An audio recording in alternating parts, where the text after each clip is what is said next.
wabarakatuh. Waalaikumsalam warahmatullahi wabarakatuh.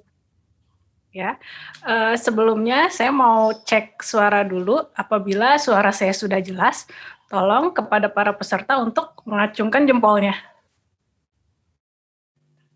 Sudah jelas semuanya? Ya, alhamdulillahirabbil alamin. Sebelum mulai acara ini, mari kita sama-sama bersyukur pada Allah Subhanahu wa taala karena pada kesempatan saat ini di hari Minggu yang mungkin tidak begitu cerah ya, tapi alhamdulillah kita bisa berkumpul dalam suatu acara ini, suatu acara yang dimana kita bertemu secara online. Di sini kita akan membahas tentang dampak negatif gadget pada anak. Sebelumnya saya perkenalkan dulu siapa yang akan menjadi pemateri satu kita.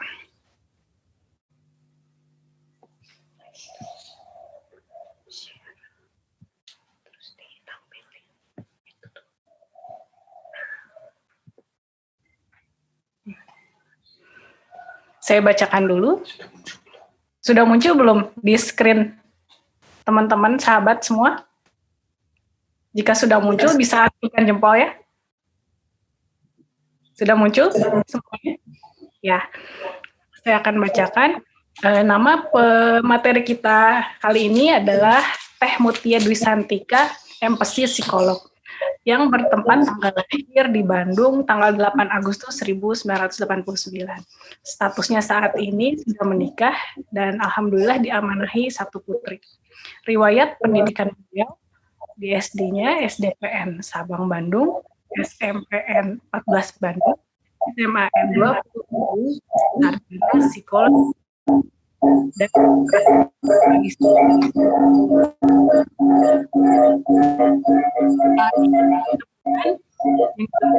adalah dosen Fakultas Psikologi Universitas Nasional Pasin, yang kedua sebagai psikolog di Darul Hikam dan sebagai psikolog praktik klinik dokter kita, yang sebagai trainer spiritual idola.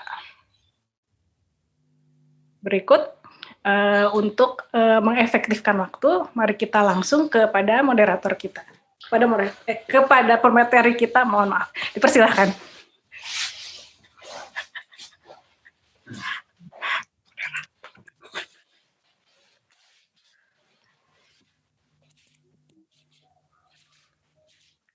Oke.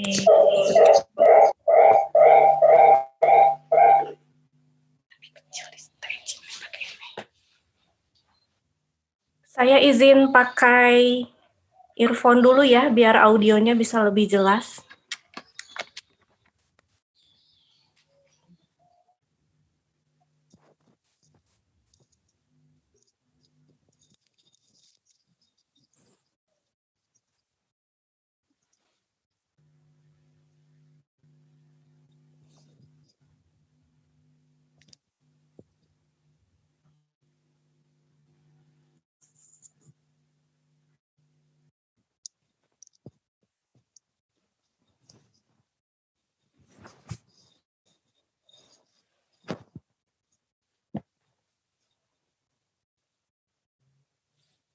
Cek.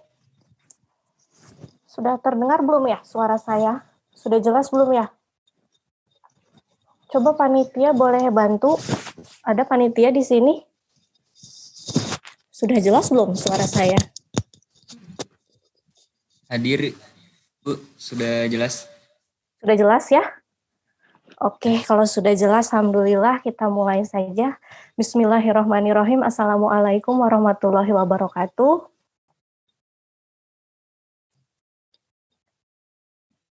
Iya. Waalaikumsalam warahmatullahi wabarakatuh. Alhamdulillah ya, akhirnya kita dipertemukan meskipun secara virtual nih, tidak secara nyata, tapi mudah-mudahan tidak mengurangi esensi dan kebermanfaatan dari pembahasan kita hari ini. Saya mau menyapa dulu nih pesertanya, sudah hadir berapa nih panitia? Sudah berapa ya di sini? Sudah lumayan banyak ya. Dan ada juga yang dari luar kota nih, betul? paling jauh dari mana nih? Cirebon ada ya, Cirebon? Mana yang dari Cirebon boleh halo dulu sedikit? Ada dari Cirebon? Ya, awali tementa pagawean sana aja. Yang lain boleh di-mute dulu ya audionya, biar bisa lebih fokus. Iya, tadi saya lihat ada yang dari Cirebon, ada yang dari Bekasi juga ya. Masya Allah, semangat.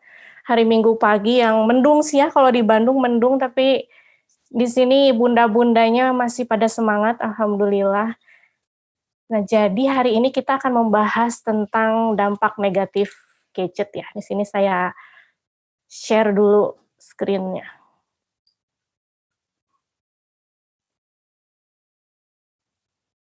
Oke. Nah, ini. Jadi bunda-bunda di sini ada yang anaknya usia sekolah. Boleh ini yang langsung share saja ya, artinya interaktif saja. Jadi kita sambil ngobrol-ngobrol juga. Ada di sini bunda yang anaknya usia sekolah ada? SD, Bu. SD. Kelas 1. Yang SMP, SD kelas 1. SMP ada? Ada SMP ada. SMP ada. SMA? Ada, Bu, SMA. Ada. Yang belum sekolah ada juga nggak nih? Ada. Ada. 5 tahun. 5 tahun. Berbagai usia berarti nih luas gitu ya usia anak-anaknya. Nah, ini terutama ketika masa pandemi ini penggunaan gadget itu menjadi dilema, mungkin seperti itu ya. Menjadi dilema karena mungkin selama ini bunda yang tidak pro gadget mau tidak mau jadi harus memberikan gadget nih sama anaknya. Padahal biasa dihindari, jangan sampai anak saya kenal gadget gitu. Tapi ketika masa ini ada PJJ, pembelajaran jarak jauh, ya mau tidak mau saya harus memberikan gadget gitu pada anak. Dan memang yang ditemukan selama masa pandemi ini, gadget itu bukan jadi digunakan hanya untuk belajar saja gitu. Tapi ternyata jadi banyak penggunaan lain selain belajar. Nah, itu akan kita bahas. Tapi yang seperti yang kita tahu bersama, artinya gadget itu tidak selamanya berdampak negatif seperti itu ya. Ada banyak juga dampak positifnya. Jadi ada manfaatnya juga kok. Buktinya sekarang anak-anak sekolah semua pakai gadget. Kalau nggak punya gadget, susah, nggak bisa belajar. Artinya ada positifnya juga, tapi yang akan secara kita khusus bahas hari ini adalah negatifnya nih. Nah, negatifnya terjadi ketika apa? Ketika penggunaannya tidak terkontrol, ketika penggunaannya berlebihan gitu, melebihi kebutuhan. Jadi penggunaan gadgetnya hanya berdasarkan keinginan gitu, bukan kebutuhan. Jadi beda ya antara keinginan dan kebutuhan. Nah, sekarang kita coba bahas ya Bunda ya. Saya panggilnya Bunda aja nggak apa-apa, atau ada ayah di sini? Kayaknya bunda semua ya kelihatannya. Pada bunda di sini kita coba bahas dampak negatifnya gadget, terutama selama masa pandemi pada anak, apa saja seperti itu. Oke, sebelumnya, nah, saya punya pertanyaan nih sama bunda-bunda yang sudah hadir di sini, boleh ya? Coba dijawab pertanyaan ini. Pada usia berapa saya mengenalkan gadget pada anak? Artinya mengenalkan di sini bisa jadi anak itu kita perlihatkan video dari YouTube itu sudah mengenalkan ya gitu, atau bermain bersama di gadget, atau bahkan anak itu sudah bisa mengakses sendiri gadget tanpa orang tuanya, itu semua masuk definisi mengenalkan. Nah, di sini saya ingin tahu Bunda mengenalkan gadget pada usia berapa sih? Gitu. Boleh share di chat ya, Bun? Langsung di chat saja. Pertama kali nih mengenalkan gadget tuh pada usia berapa sih? Boleh di-share. Di chat ya, boleh di chat ya. Boleh di chat.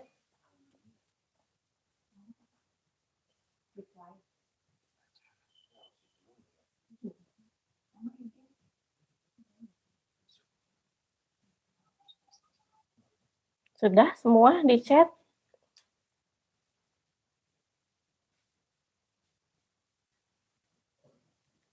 Coba.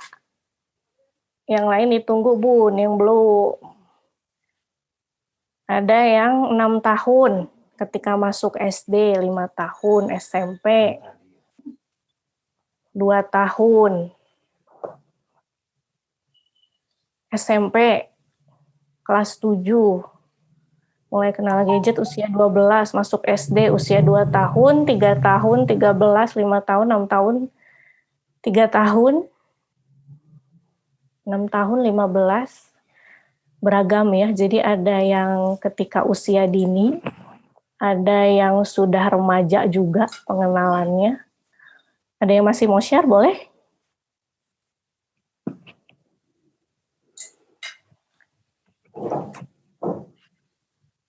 Oke. Saya mau ngobrol dulu nih sama Bunda yang sudah mengenalkan gadget di anak usia 3 tahun. Ada yang 2 tahun ya. 2 tahun nih yang Oppo A3.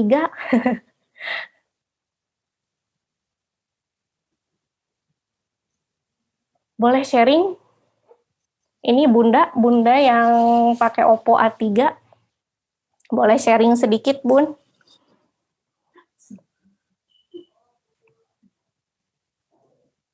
Ada Bundanya?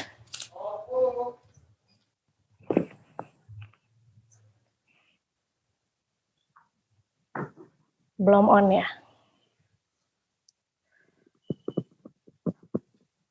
Ada yang sewaktu di kandungan sudah dikenalkan, usia 10 tahun.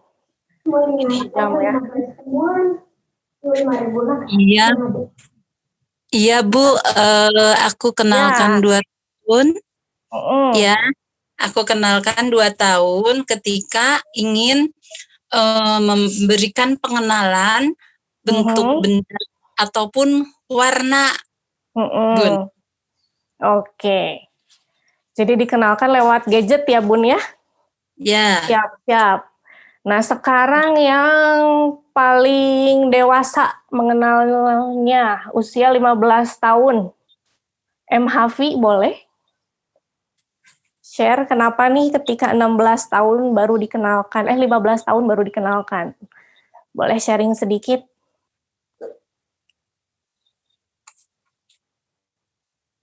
Ya, halo. Halo. Gimana, ya. Bun? Assalamualaikum. Waalaikumsalam.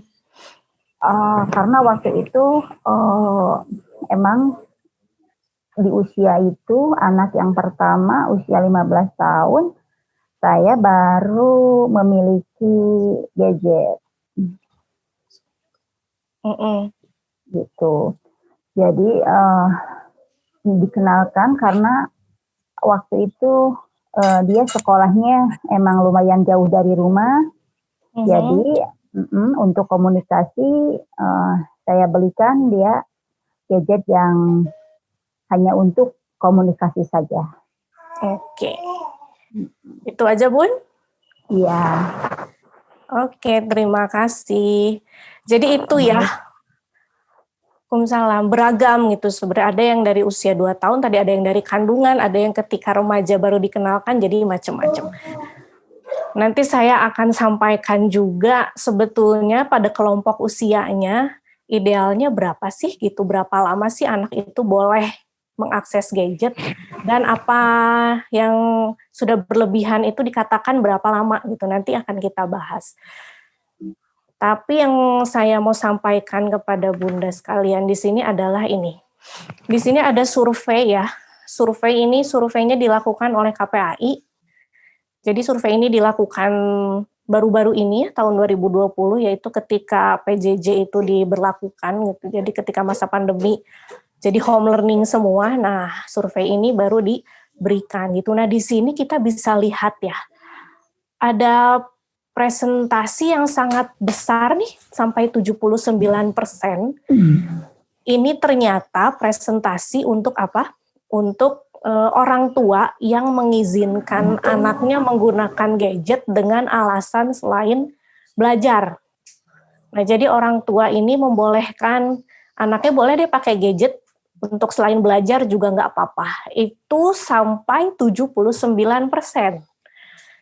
Berarti ini sangat-sangat mayoritas begitu ya, sangat mayoritas orang tua itu ternyata mengizinkan anaknya untuk menggunakan gadget selain alasan untuk belajar. Dan yang orang tua yang hanya mengizinkan anaknya untuk menggunakan gadget untuk belajar saja, cuma 21%. Jadi sangat sedikit sekali. Nah, di sini bisa kita simpulkan ya, kita bisa simpulkan bahwa wah ternyata anak-anak ketika masa pandemi itu malah jadi semakin sering, semakin bebas menggunakan gadget dibandingkan dengan di sekolah. Kalau di sekolah itu kan anak sekolah dari pagi, pulang siang gitu kan, tidak mengakses gadget gitu biasanya karena belajar langsung. Tapi ketika home learning, wah ternyata akses gadgetnya sangat meningkat gitu. Apalagi orang tua di sini terbukti mengizinkan anaknya menggunakan gadget dengan tujuan selain belajar gitu. Nah, ini berikutnya adalah survei masih sama survei dari KPAI juga mengenai kepemilikan gadget pada anak. Nah, ini kita lihat ya porsi terbesarnya 71% itu ternyata anak sudah memiliki sendiri. Nah, di sini saya perjelas ya definisi anak itu dari 0 sampai 18 tahun. Jadi di sini kita lihat 71% itu sudah memiliki sendiri. Artinya memiliki sendiri dia bebas menggunakannya kapanpun, dimanapun, dan menggunakannya untuk apapun. Seperti itu ya, jadi besar sekali presentasinya. Lalu yang 17% itu kepemilikan penuh orang tua. Jadi gadgetnya itu masih dikontrol oleh orang tua. Jadi anak itu tidak diberikan gadget. Nah, yang paling sedikit 12% itu kepemilikan bersama. Jadi orang tua, anak sama-sama menggunakan gadget. Ketika anak menggunakan itu tidak lepas dari pengawasan orang tua. Nah, di sini kita lihat ya, lebih dari setengahnya gitu. Besar sekali porsi anak itu sudah memiliki gadget sendiri dengan tadi ya resiko yang saya katakan, kapanpun, dimanapun, dengan tujuan apapun anak itu bebas gitu menggunakan gadget. Ini sangat besar sekali. Nah, tadi sebetulnya gadget itu menjadi dilema ya, Bun, gitu, dilema, apalagi ketika PJJ, kalau nggak pakai gadget nggak mungkin, nggak bisa belajar gitu, tapi kalau gadget kita berikan secara penuh juga ada dampak-dampak negatif yang jadi apa ya, jadi dilema itu sendiri gitu. Padahal gitu anak-anak sekarang nih, anak-anak usia SD yang sekarang paling tua usia 4 SD itu sudah masuk generasi alfa. Generasi alfa, kalau kita di sini bunda-bundanya mungkin masuk generasi milenial gitu. Jauh banget, lompat beberapa 2 atau 3 generasi sampai generasi alfa. Jadi jauh banget. Nah, karakteristiknya generasi alfa itu mereka tadi sejak dalam kandungan gitu, ketika dilahirkan, ketika balita, ketika sekolah SD, mereka itu sudah mengenal gadget. Gitu. Jadi gadget itu sebetulnya menjadi bagian yang tidak terpisahkan untuk si generasi alfa. Jadi generasi alfa ini karakter lainnya adalah dia akan lebih lihai untuk mengakses atau menggunakan gadget dibanding generasi-generasi yang sebelumnya. Karena tadi sejak kandungan saja dia sudah kenal gitu dengan gadget. Jadi dia akan menjadi ahli sekali dalam menggunakan gadget. Itu positifnya gitu ya, positifnya mereka akan lebih cerdas. Tapi yang negatifnya kita juga harus pelajari bersama, kita harus waspadai bersama agar tidak terjadi ya hal-hal yang tidak diinginkan gitu ya. Oke. Nah, di sini saya mau sampaikan di sini ada durasi penggunaan gadget untuk anak per hari berdasarkan kelompok usia. Nah, ini bunda-bunda bisa melihat ya, bisa mengukur dan bisa mengevaluasi sebetulnya penggunaan gadget untuk anak saya sesuai nggak sih dengan kelompok usianya atau ternyata sudah berlebihan. Jadi ini yang normalnya ya Bun ya, yang normalnya itu adalah rekomendasi durasi. Itu 0 sampai 2 tahun itu tidak boleh ada gadget ya, tidak boleh dikenalkan. Usia 3 sampai 5 tahun maksimal 10 menit per hari. 5 sampai 7 tahun maksimal 20 menit. 7 sampai 9 maksimal 30 menit, 9 sampai 12 maksimal 1 jam, 12 sampai 15 maksimal 2 jam per hari. Nah, kita lihat di sini indikasi kecanduan, berarti kita lihat nih dalam 1 minggu totalnya anak kita menggunakan gadget berapa jam.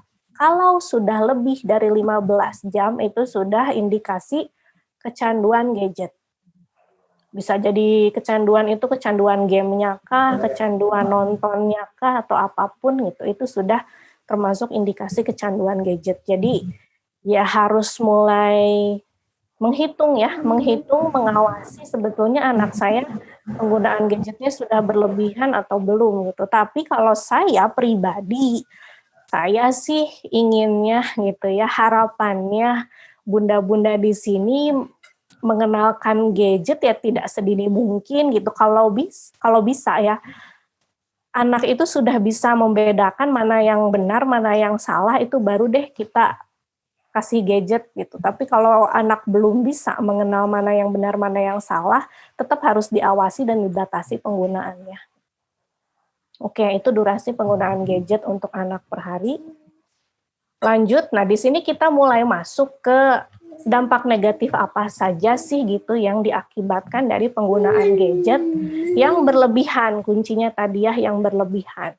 Yang pertama, ini catatan sekali untuk anak usia dini ya, dari balita ke bawah lah gitu. TK sampai ke bawah balita, sampai ke balita batita itu masih anak usia dini. Jadi sebelum masuk SD, kelas 1 SD juga masih masuk. Nah, ketika gadget kita kenalkan dan itu digunakan secara berlebihan, dampak negatif yang pertama ini bisa menghambat perkembangan motorik anak. Nah, motorik di sini kita bicara mengenai motorik kasar dan motorik halus. Kalau motorik kasar itu berarti adalah gerakan otot-otot yang besar. Otot-otot yang besar itu berarti gerakan otot lengan, kaki, punggung gitu. Jadi yang besar-besar. Nah, kalau motorik halus ini berarti otot-otot yang kecil. Yang di tangan, jari-jari, pergelangan tangan, nah itu motorik halus. Dampak negatifnya, penggunaan gadget yang berlebihan itu bisa menghambat perkembangan motorik kasar maupun motorik halus. Kenapa motorik kasar bisa kena? Anak yang tergantung dengan gadget gitu di tadi usia yang sangat dini, batita, balita, TK, SD kelas 1, misalkan tadi perharinya dia lebih dari 2 jam gitu main gadget. Biasanya kalau main gadget dia bergerak secara aktif nggak? Nggak mungkin, ya kan? Nggak mungkin. Kalau dia mengakses gadget, dia menggunakan gadget, nggak mungkin sambil lari-lari kan? Atau misalkan nonton YouTube aja nggak mungkin sambil lari-lari kan, atau sambil manjat-manjat nggak mungkin kan, gitu. Pasti lagi diem gitu. Nah, ini masalahnya ketika dia terlalu fokus dengan gadget, perkembangan motorik kasarnya yang harusnya dilatih, otot-otot besarnya itu harusnya dilatih dengan cara apa? Dengan cara mereka banyak bergerak, main, lari-lari, loncat-loncat, manjat sana-sini, itu menjadi berkurang gitu. Jadi porsi dia bergerak aktif itu lebih sedikit dibanding dengan porsi dia duduk, nonton, atau main game di laptop, di TV, atau di HP. Gitu. Ketika itu mengalahkan tadi porsi dia untuk bergerak secara aktif, ya pasti motorik kasarnya kena. Gitu. Jadi nggak terlatih gitu. Sedangkan anak usia dini itu lagi bagus-bagusnya dia bergerak aktif. Justru jangan dilarang, Bun, gitu. Ketika anak usia dini itu banyak gerak, kenapa sih kamu nggak bisa diem misalkan itu? Ya memang lagi usianya, gitu. Memang lagi tugas perkembangannya dia untuk melatih otot-otot besarnya, otot-otot kasarnya, gitu. Itu dari segi motorik kasar. Motorik halusnya itu berarti kan gerakan-gerakan tangan ya, gerakan-gerakan jari dan pergelangan tangan. Ini bisa kena juga, bisa kena dari apa ya? Kalau gadget yang gerak apa sih? Jempol ya, jempolnya saja gitu. Tapi anak yang harus dilatih motorik halusnya harus menggerakkan semua gitu, jari-jarinya, pergelangan tangannya gitu. Nah, motorik kasar, motorik halus ini yang menjadi modal utama berhasilnya pendidikan di sekolah dasar. Karena di sekolah dasar yang dibutuhkan itu motorik kasarnya harus matang. Pertama, Yang kedua, motorik halusnya juga harus matang. Itu di sini saya percepat ya karena waktunya sempit. Nah, yang kedua, jadi dari dampak dari perkembangan motorik yang terhambat tadi nanti jatuhnya konsentrasi. Nah, yang banyak saya temui ini di SD sekarang itu banyak sekali anak yang nggak bisa diem ketika dia belajar di kelas. Itu anak kelas 1, bahkan kelas 2, bahkan kelas 3 itu masih banyak terlihat anak yang di kelas itu nggak bisa diem, nggak bisa duduk tenang gitu. Bahkan ada juga yang ngerondang gitu di kelas, padahal dia udah kelas 1 SD yang harusnya dia udah duduk tenang mengikuti pelajaran. Nah, akibatnya tadi gitu konsentrasinya kurang karena motoriknya nggak mateng gitu. Jadi kalau motorik kasarnya nggak mateng, otot-ototnya nggak kuat untuk menopang dia duduk tenang gitu. Jadi kalau dia duduk tenang, bawaannya tuh cepet pegel. Karena dia cepet pegel, wajar lah gitu duduknya hanya bisa sebentar. Jadinya malah lari-lari kemana-mana gitu. Nah jadi tadi ya dampak dari motorik kasar yang tidak berkembang gitu, terhambat perkembangannya, nanti jadi konsentrasinya kurang gitu ketika di kelas. Jadi dia mudah teralihkan dan banyak bergerak gitu, sulit untuk duduk tenang. Kalau udah sulit duduk tenang ya gimana mau konsentrasi di pelajaran gitu kan.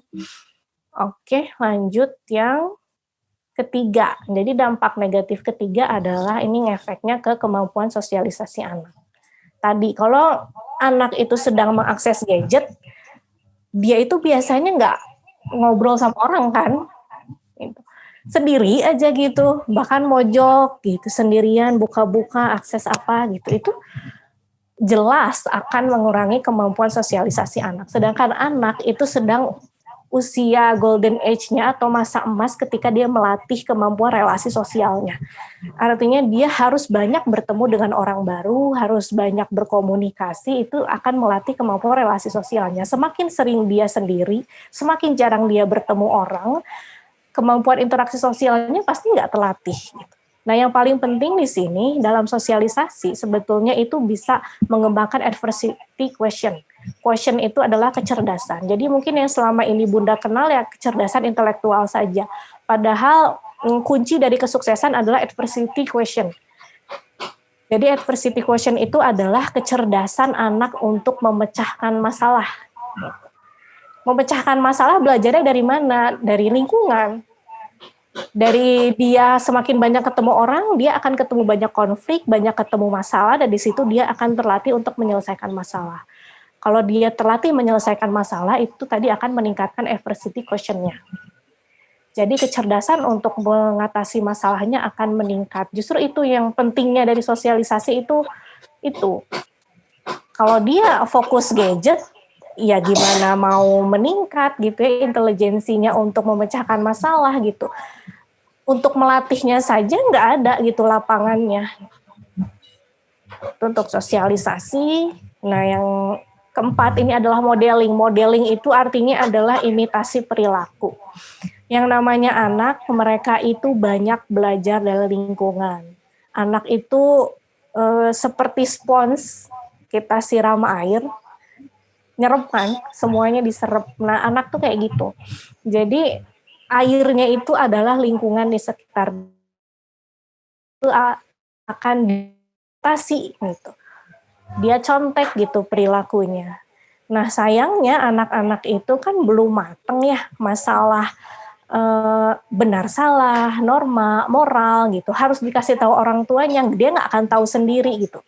Nah ketika anak yang memang kurang gitu perkembangan moralnya, normanya, ketika dia melihat suatu perilaku yang sebetulnya itu kurang terpuji, negatif, langsung dia imitasi. Contohnya perilaku agresi, misalkan dia sering main gamesnya isinya kekerasan gitu, wah dia praktekkan ke teman-temannya. Atau yang paling mengerikan adalah perilaku seksual. Gitu. Kita tahu sendiri ya Bun ya, di gadget sekarang, apakah itu di YouTube, apakah itu di games, itu suka ada iklan-iklan yang muncul dan tidak diundang gitu ya iklan-iklannya, dan iklan-iklan itu tuh ternyata kontennya meskipun kontennya mengenai game tapi ada nilai-nilai pornografinya. Nah ini yang bahaya gitu ketika misalkan kita tinggalkan anak sendiri, biarin dia mah cuma nonton kartun aja di YouTube tapi tiba-tiba ada iklan muncul, anak pengen tahu diklik, terjadilah gitu. Nah, ini yang sering kali kasus-kasus kecanduan pornografi pada anak itu terjadi awalnya memang dari rasa ingin tahu dan pengawasan orang tua yang memang kurang. Awalnya cuma dari link-link aja gitu, ada iklan diklik karena pengen tahu, jadinya kecanduan gitu. Nah, ini yang menurut saya dampak negatif yang paling berbahaya gitu, karena kita tidak bisa menutup mata sekarang anak SD saja sudah banyak yang mengimitasi perilaku seksual gitu.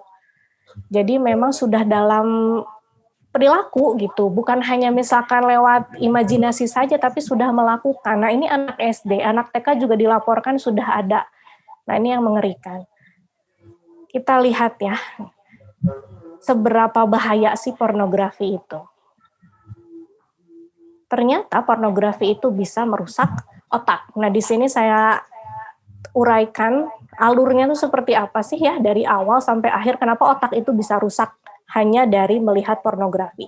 Yang pertama, ketika anak atau kita sendiri gitu ya, orang dewasa ketika melihat konten pornografi, awalnya itu ngerasa jijik, pasti ngerasa jijik.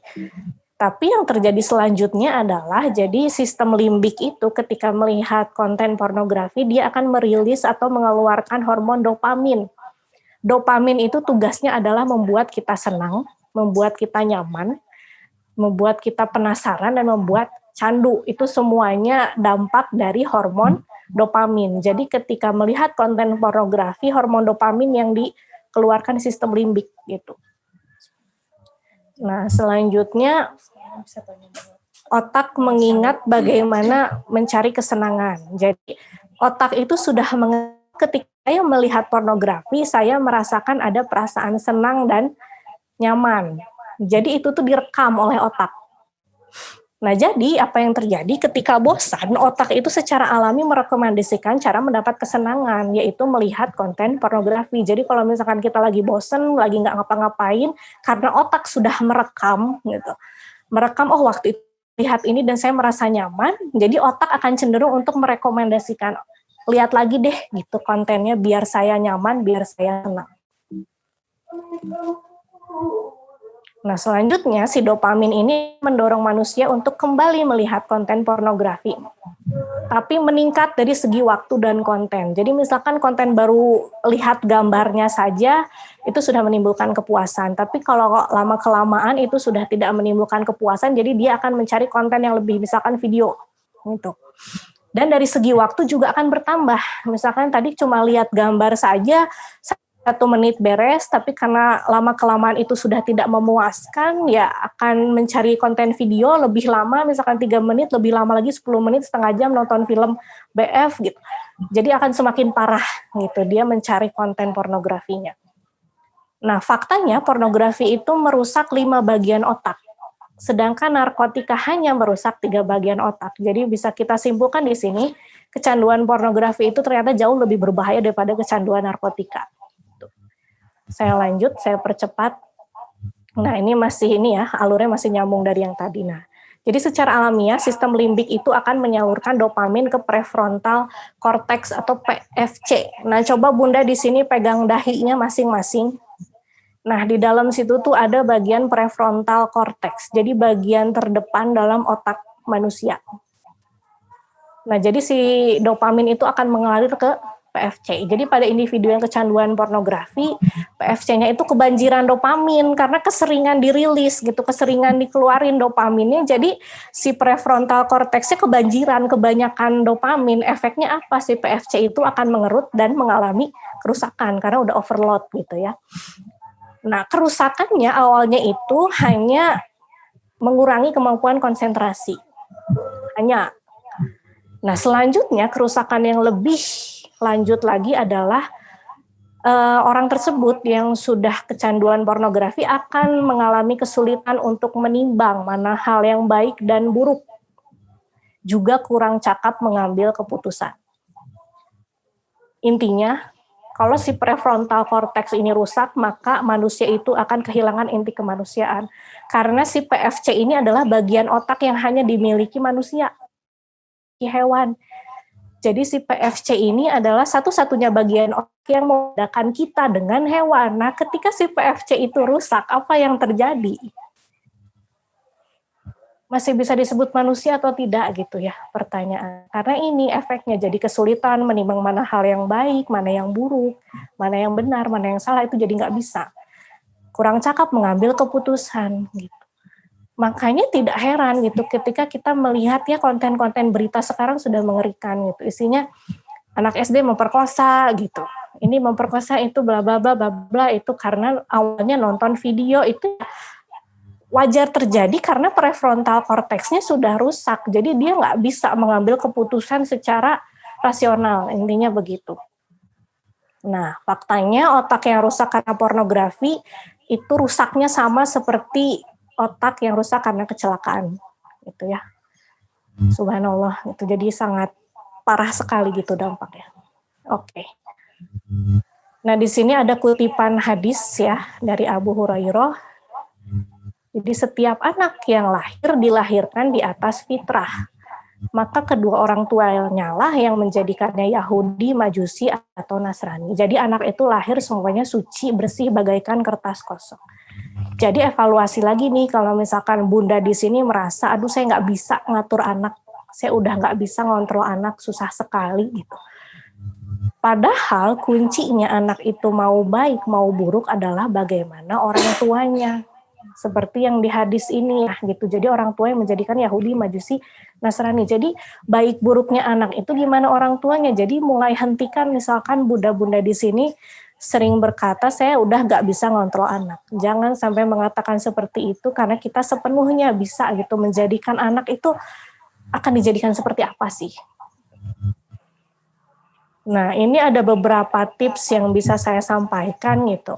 Bagaimana penggunaan gadget di masa pandemi nih, jadinya benci tapi rindu gitu. Jadinya, aduh gimana ya, saya takut ini, tapi ya kalau nggak pakai gadget, anak nggak bisa belajar. Nah, yang paling pertama, tadi ya, kita yakin kita bisa mengontrol anak, kita bisa mengatur anak. Yang pertama adalah dengan memberi contoh. Jadi, ayah bunda di sini ketika sedang bersama anak, ya minimalisirlah penggunaan gadget. Karena anak itu tadi ya belajar dari lingkungan. Kalau dia melihat orang tuanya sering menggunakan gadget ya jadinya penasaran, jadinya pengen coba gitu, jadinya pengen kayak ayah, pengen kayak bunda. Aku juga pengen punya gadget. Jadi sebisa mungkin ketika sama anak kita hindari dulu lah gitu mengakses gadget. Nanti saja ketika misalkan anak sudah tidur atau misalkan lagi terpisah, kalau nggak penting-penting banget gitu, jangan sambil pegang gadget. Lanjut, yang kedua, misalkan tadi karena ya mau gak mau ya saya harus kasih akses dong untuk anak belajar. Ya tetap jangan beri akses penuh. Kalau kita mau memberikan gadget, apakah laptop, apakah handphone, tetap harus ada syaratnya. Tetap harus ada syaratnya. Jadi, oke bunda pinjemin handphone ini buat kamu belajar saja. Jadi tujuannya harus jelas. Kalau tidak belajar ya jangan pakai gadget, jangan pakai laptop, intinya gitu. Nah lalu tetapkan batas wilayah. Di rumah itu kan ada beberapa ruangan ya. Sampaikan deh pada anak di mana saja, ruangan mana saja dia boleh pakai gadget. Apakah boleh di ruang tengah saja? Apakah boleh di ruang tamu saja? Di ruang makan nggak boleh, apalagi ketika di kamar sendirian nggak boleh banget dia pakai gadget, itu harus jelas batas wilayahnya. Buat jadwal, ini juga penting sekali, kan tadi kita sudah belajar tiap kelompok usia anak maksimalnya pakai gadget tuh berapa lama, nah itu ya harus dijadwal gitu. Dan baik orang tua maupun anak ya harus sama-sama komitmen dan konsisten. Gitu. Kalau jadwalnya 1 hari cuma 1 jam saja ya tidak bisa lebih. Tidak ada toleransi. 1 jam ya 1 jam, nggak bisa jadi 1,5 jam karena anak yang ngerengek, jangan dikasih. Nah anak itu sebetulnya pakai gadget karena dia bosen, dia butuh hiburan gitu. Jadi orang tua di sini harus pintar-pintar memberi kegiatan alternatif lain lah gitu. Biar ya anak itu ya nggak bosen juga, akan menjadi kasihan ketika kamu nggak boleh main gadget tapi anak juga jadi nggak bisa main apa-apa di rumah gitu. Tetap harus kita beri kegiatan yang bisa menggantikan si gadgetnya. Oke. Nah, itu tadi beberapa tipsnya, tapi yang perlu saya sampaikan di sini dan yang terpenting sebetulnya adalah bagaimana membentuk karakter seorang muslim pada anak. Karena gini, kalau misalkan kita mengikuti tips yang tadi itu, mau nggak mau kita kan harus tetap berada di samping anak ya gitu. Nah, ini menjadi dilema ketika saya kan kerja gitu. Anak saya yang nggak bisa saya awasi terus-terusan, apalagi misalkan anaknya yang sudah remaja, yang nggak mungkin ditempelin terus-terusan dong ketika dia megang HP. Nah, intinya adalah bagaimana kita membentuk benteng dalam diri anak itu sendiri. Jadi apapun yang ditawarkan lingkungan, apapun yang ditawarkan teman-temannya, apapun yang dia lihat, karena dia sudah memiliki prinsip yang kuat gitu, dia tidak akan sampai jatuh gitu, sampai ikut-ikutan hal-hal yang negatif. Jadi ketika orang tuanya tidak ada, kita menjadi tenang gitu, karena kita sudah mendidik anak, kita sudah kasih tahu anak yang baik itu yang gimana, yang benar tuh yang gimana, yang salah tuh gimana. Jadi lingkungan apapun yang dia hadapi, dia sudah bisa memfilter sendiri. Mana yang bisa saya contoh, mana yang tidak bisa saya contoh. Caranya seperti apa? Ya pertama jelas kita harus memberikan informasi, karena tadi anak itu lahir besar nggak ujuk-ujuk tahu mana yang benar mana yang salah, tetap harus dikasih tahu. Nah lalu harus memberikan pemahaman agar terjadi perubahan yang positif. Kalau kita melarang anak, nggak bisa sembarang melarang, harus ada alasannya. Kalau kita nyuruh anak, kita nggak bisa sembarangan nyuruh anak, harus ada alasannya.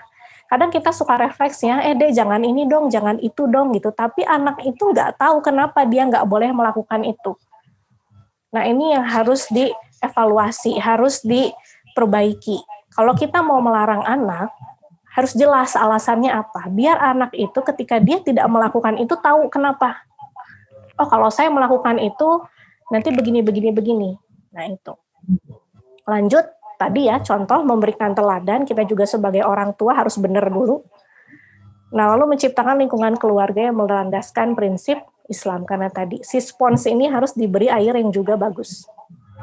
Nah, sehingga ketika kita sudah tidak bersama dengan anak-anak kita, di saat mereka telah mencapai usia di mana mereka harus mempertanggungjawabkan segala perbuatannya, tunai tanggung jawab kita sebagai orang tua. Dan hanya tinggal menanti berkumpulnya kembali keluarga di surganya. Amin ya Rabbal Alamin. Sebagai ayat penutup, di sini ada surat An-Nisa ayat 9 ya.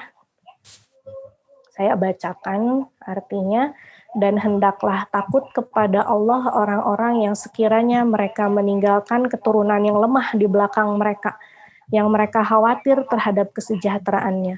Oleh sebab itu, hendaklah mereka bertakwa kepada Allah dan hendaklah mereka berbicara dengan tutur kata yang benar. Baik, mungkin sekian saja penyampaian materi dari saya. Terima kasih. Saya kembalikan ke moderator.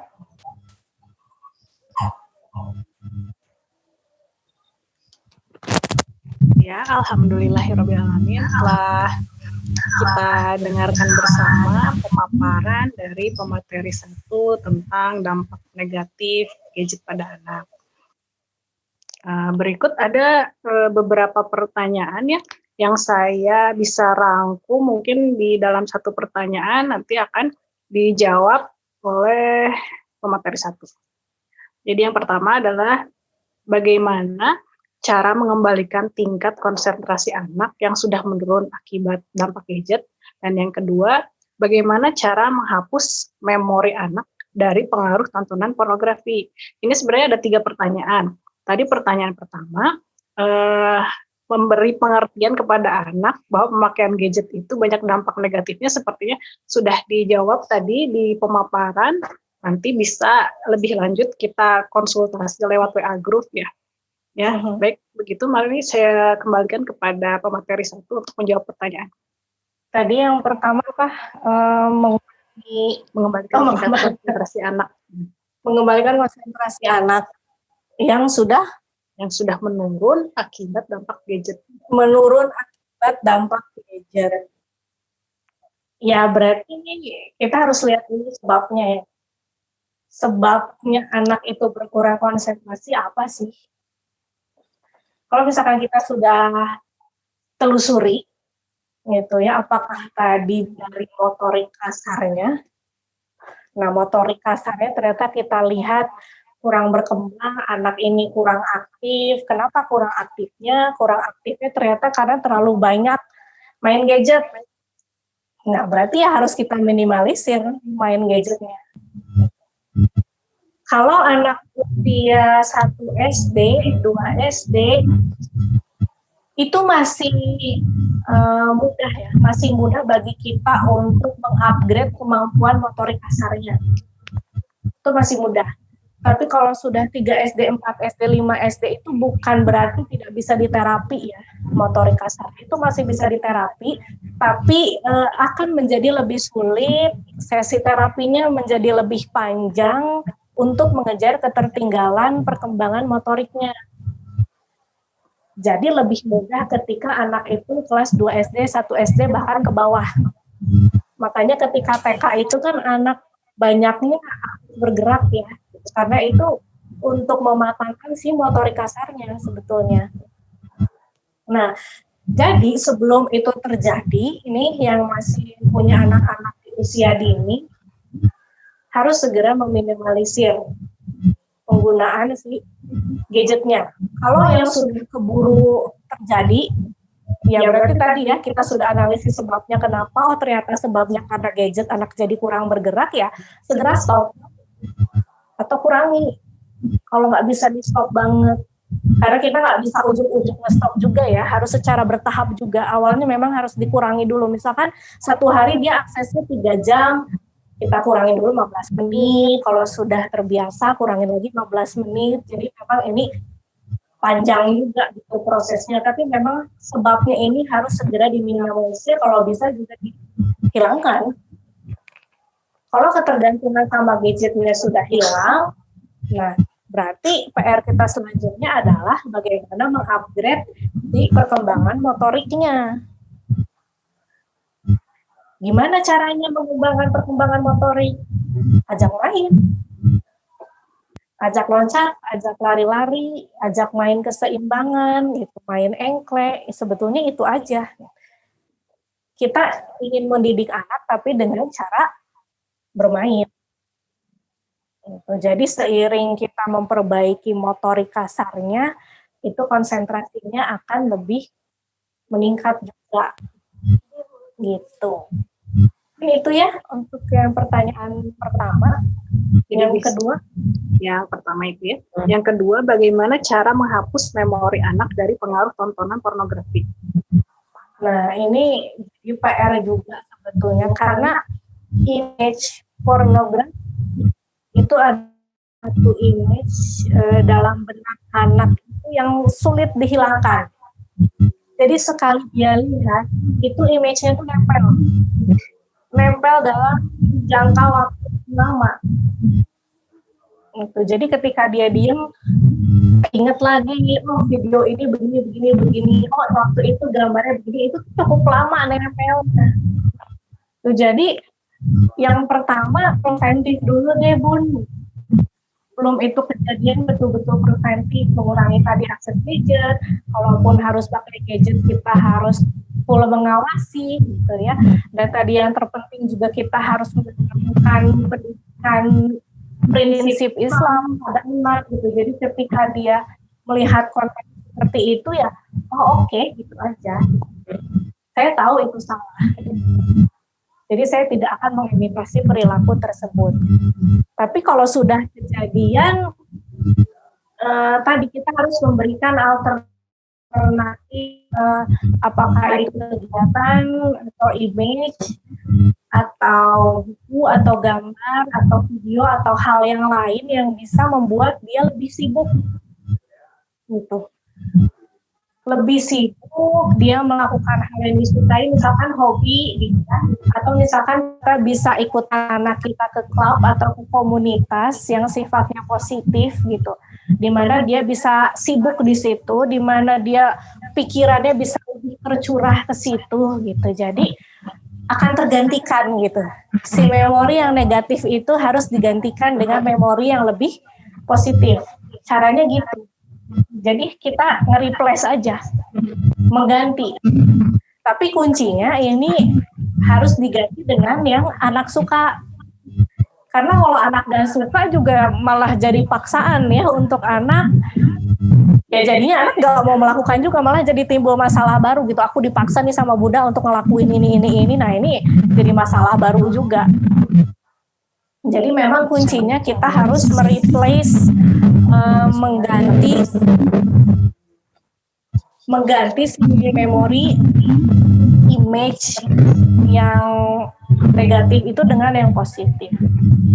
Caranya tadi dengan mendukung anak untuk melakukan apa yang disukai. Sibukkan anak dengan aktivitas lain yang dia sukai. Mungkin itu ya.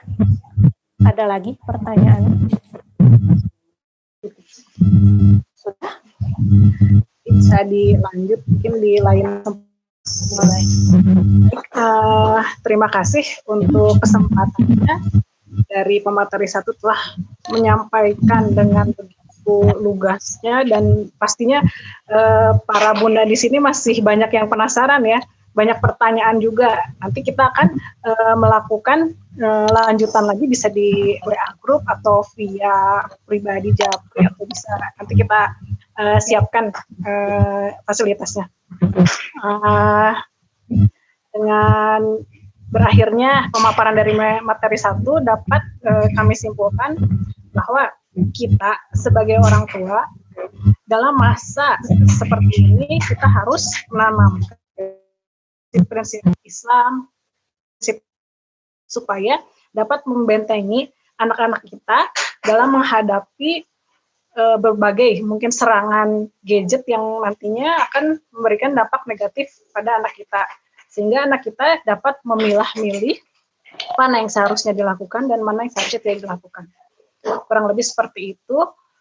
Terima kasih untuk perhatiannya. Saya kembalikan